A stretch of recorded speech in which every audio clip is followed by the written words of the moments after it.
I remember at university, I used to pretty much pick up a half ounce of weed on a Sunday night from London, and I'd drive to our campus. I went to Imperial College London for university, but we had a weird farming campus out in Kent where we had some of our lectures. So I used to literally take a half ounce of weed with me on a Sunday night so that I had a shit ton of weed to smoke pretty much day and night while I was at uni.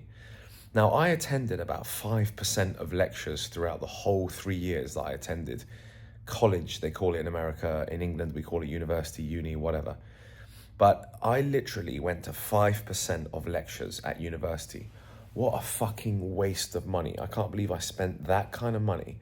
I actually took out a student loan, right? In the UK, you take these things out called a student loan, and you can literally cover the whole cost of university. See, my parents didn't pay for my university. They didn't want to give me an easy ride. It was more a case of, you better get your fucking ass out there and, take the difficulty of debt and a student loan. You pay that back. The government are offering you a chance to do so. And I do thank the UK government for giving me the opportunity to do so, by the way. To give you a student loan to go to university is fantastic. But anyway, I went to about 5% of lectures. You know why? Because I was stoned all the time. Man was stoned all the time, from morning to nighttime. And I remember I had a shit ton of weed and I'd distribute it to a bunch of friends. 3 or 4 people also wanted it. So I wouldn't make any money off it. I didn't ever sell any drugs, right? Ever. I never ever believed in that. But I had my own amounts and I'd distribute to friends who also bought a piece of it. So we'd split it. And I'd literally spend my days listening to music, right? I had a massive playlist, thousands of songs, right? I've been a big musician and a big into music and was a singer as a kid, so I really, really love it. Still am a singer. I absolutely loved listening to music all day and pretty much getting stoned. So that was my university life. And long after that, it actually continued throughout my whole life. In the evenings, after my city jobs in London, after my investment banking jobs, after my graduate scheme, I'd go home, I'd meet up with friends, and we'd literally puff joints throughout the whole evening. Now, that was back then. Did it necessarily affect my life? Yes, it did affect my life. And I had to get to a point where I stopped smoking weed. But I never necessarily quit because I don't necessarily believe in quitting anything. It's quite nice to still have the option to be able to dabble in some of these things because I now use these things as tools, right? If you use it as a tool from time to time, then it's fine to do so as long as you're in control and you're emotionally in control and you're strong and resilient and you've got all your shit together. But if I was unemployed right now, I had no money, I was out of shape and I was still smoking weed every day, I would straight up be defined as a loser, right? There's no doubt about it. I would definitely be defined as a loser if that was the case. But about 3, 4 years ago, I decided that smoking weed every day was absolutely disastrous for my health, for my physical and mental health. Now, somehow, I still managed to weightlift, be in good shape throughout most of my life, even though I smoked weed pretty much on the daily. I was one of the lucky ones that didn't necessarily fuck my life up completely from weed. I was a functioning stoner. I still managed to live my life. I still managed to get good grades. I still managed to maintain jobs.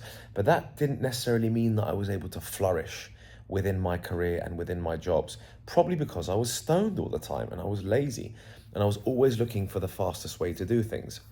Now, on another note, what I did find was interesting about weed is it always gave me a different perspective. So when I worked at Google for a couple of years and I smoked weed in the evenings, not every night, but here and there, I'd smoke weed with friends.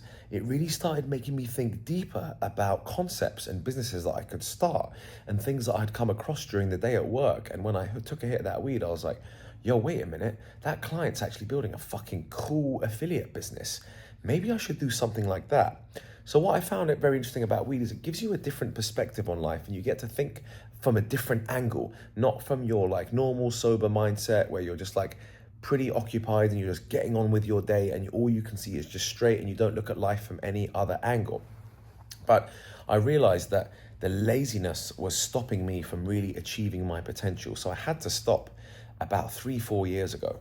And when I stopped, I noticed that my energy levels were much better in the mornings. And I also noticed that I wouldn't have the munchies in the evening. So I would be sitting there eating a bunch of fucking food at night and then waking up with pretty much like imagine sleeping with a full stomach every night and then like waking up without any REM sleep, right? Rapid eye movement, which means you wake up with a classic Jamaican hangover, and it really does exist, right? You wake up a bit groggy, you're like, and your body's sitting there trying to digest food all night. So I wasn't getting proper sleep, and you'd be waking up and you'd be fucked. So what happens when you stop is you actually get back into the swing of having REM sleep, which is real deep sleep that your body requires. Also, I'd go to sleep with a relatively empty stomach, so my body wasn't sitting there digesting food throughout the whole evening. That meant I woke up with a bit more energy, and then as that energy compounded day after day after day, I started doing things like putting myself on camera and starting to record content. I was like, oh, I'm actually a human being now. I can actually put myself out into the world. And the danger thing about weed is that weed takes you away from society. Okay, it literally like closes society and it takes you away. You're in your own little hole, not thinking about what the rest of the world is up to. Now that is dangerous. However, if used in moderation, then it can be useful, because if you're overthinking all the time and you've got ADHD like me, all of this overthinking can be alleviated by a couple of puffs on a joint, which really makes you calm down. It lowers your anxiety and it puts you in a nicer mind state where you can think a bit more clearly from a different angle, and you can actually be a little bit more at peace and you can calm down. So the lesson is that these substances can be used as tools, but if you're puffing blunts and weed every single day and it's some high-grade skunky punky shit, then you're just going to blow your mind and you're going to be lazy, and what it does actually is it destroys your serotonin and dopamine receptors to the point where you find nothing interesting but smoking weed. And that's what smoking weed did to me. It literally, all I looked forward to was the next time I was going to smoke weed, because that's all that becomes interesting. Your dopamine is completely destroyed. So once you actually stop smoking weed, you go on a bit of a dopamine detox, which means your dopamine resets, and then you start finding other things in life interesting. And therefore, I started posting videos on my YouTube channel every single day. And now I've come to the point where I realize I have a higher purpose in life, and that weed definitely shouldn't be taken over, and it's not the primary thing in my life anymore. Now I have a higher purpose in life to serve others and to serve the word of God and to save his children from the ills of society and from Satan tempting you into all these nasty, devilish things that humans fall into. Because obviously, as you can see, society is mostly a trap unless you get this in order. So I've now found my purpose, which I'm super grateful for. If I was to continue to smoke weed every single day, I would be too lazy. I would be too, I'd wake up with like big black bags under my eyes. I'd be too tired to want to express my emotions on camera. I'd probably be too self-conscious. I'd be too tired, and it just wouldn't come together. So use weed as a tool. Do not smoke weed every single day. I had to stop smoking that shit. And when I stopped smoking that shit, all of a sudden now I have a higher purpose in this life, and I can actually start aiming towards my goals. Will I quit weed forever? No. I will continue to use it as a tool to calm down any levels of anxiety, which I don't often get, but I'll calm my mind down, I'll calm my ADHD down, and again, it can be used as a tool, and it's great fun with you and your boys when you're puffing around a joint and you're just watching like some funny, stupid TV show after a long week of work. But do not make a habit of it, because it will literally destroy your dopamine, and it will destroy your life, and it will destroy your motivation to do anything worth doing in this life.